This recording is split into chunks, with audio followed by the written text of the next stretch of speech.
આમોદ તાલુકાના આછોદ ગામ સ્થિત આછોદ કન્યા શાળા ખાતે 28મી ફેબ્રુઆરીના રોજ રાષ્ટ્રીય વિજ્ઞાન દિવસ નિમિત્તે વિજ્ઞાન મેળાની ઉજવણી કરવામાં આવી। આમોદ તાલુકાના આછોદ ગામ સ્થિત આછોદ કન્યા શાળા ખાતે 28મી ફેબ્રુઆરીના રોજ રાષ્ટ્રીય વિજ્ઞાન દિવસ નિમિત્તે વિજ્ઞાન મેળાની ઉજવણી કરવામાં આવી। વિજ્ઞાન પ્રત્યે વિદ્યાર્થીઓમાં રસ અને જિજ્ઞાસા વધે તે હેતુથી શાળામાં વિવિધ વૈજ્ઞાનિક કૃતિઓનું પ્રદર્શન યોજાયું।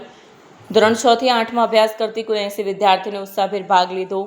પોતાના પ્રયત્નોથી કુલ 66 સ્ટોલ ઊભા કરી વિવિધ વિષયો પર આધારિત વૈજ્ઞાનિક મોડેલો અને કૃતિઓ તૈયાર કરી હતી। આ નિમિત્તે આચાર્ય ઇલિયાસ પટેલ, વિજ્ઞાન શિક્ષક ઇમરાન પટેલ, કલ્પેશ ચૌધરી હાજર રહ્યા। જ્યારે વિજ્ઞાન પ્રદર્શનના મૂલ્યાંકન માટે બુઆ પ્રાથમિક શાળાના ભાવિકાબેન પટેલ, માછસરા પ્રાથમિક શાળાના કાજલબેન, આમોદ કન્યા શાળાના પ્રતિકભાઈ મૂલ્યાંકન કરી પોતાની ફરજ બજાવી હતી।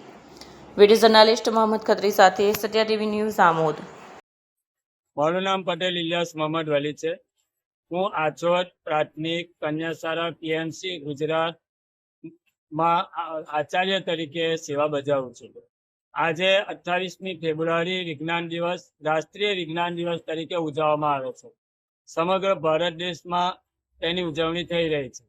આજે અમારી શાળામાં ધોરણ 6 થી 8ની બાળાઓ 66 સ્ટોલ અને 80 બાળાઓ ભાગ લઈ રહી છે। દરેક ભાગ લેનાર બાળાઓને જેનો પ્રથમ નંબર આવશે જે કૃતિનો તેને 1200 રૂપિયા ઇનામ, તેને 800 રૂપિયા ઇનામ અને ત્રીજા નંબરની કૃતિને 600 રૂપિયા ઇનામ આપવામાં આવશે।